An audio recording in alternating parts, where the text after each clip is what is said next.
Well, a dream many may think is often out of reach, usually when or in reach when we're buying lottery tickets. Becoming a millionaire, it sounds like something completely out of reach, but in today's Money Monday, we're learning that it could be within limits for you. Megan Hammond with Wealth Quest joining us right now to tell us more.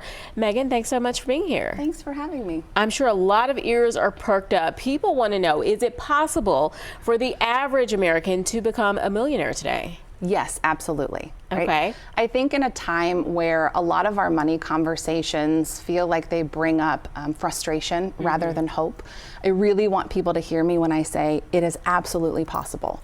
Right? It's not something that happens overnight. Right. It takes time, it takes discipline and consistency, but it is possible. And I think a lot of us assume that you have to be a business owner, or you have to own a lot of real estate, or you have to get an inheritance in order for it to even be in the cards. But that's not what the research shows us and the data shows us. So Dave Ramsey actually did a survey of 10,000 millionaires, and 75% of them Teachers?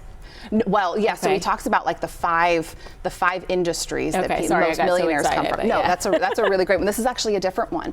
And what he says is 75% of those millionaires said consistent long-term savings was the primary consistent reason for their success.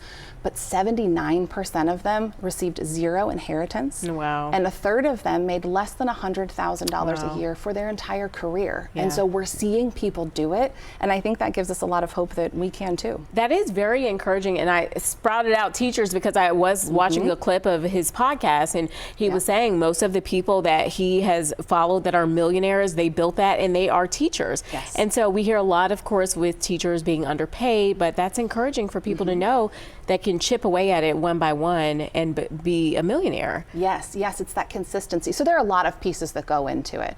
But I think, how soon do we start saving?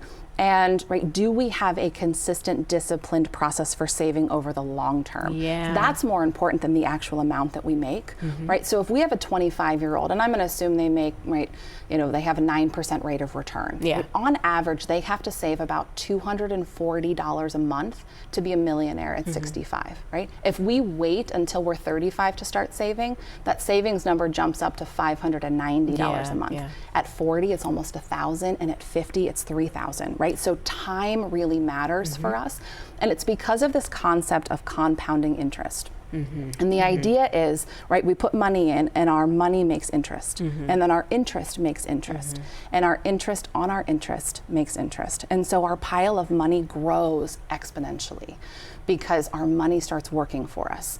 And Albert Einstein actually said that compounding interest is the 8th wonder of the world. So we know how powerful it can be, right, if Albert Einstein is saying that. And the sooner that we start, the more powerful it becomes for us. So the key is to start right now. No matter where you are in life, start right now. Yes. With what you can, right?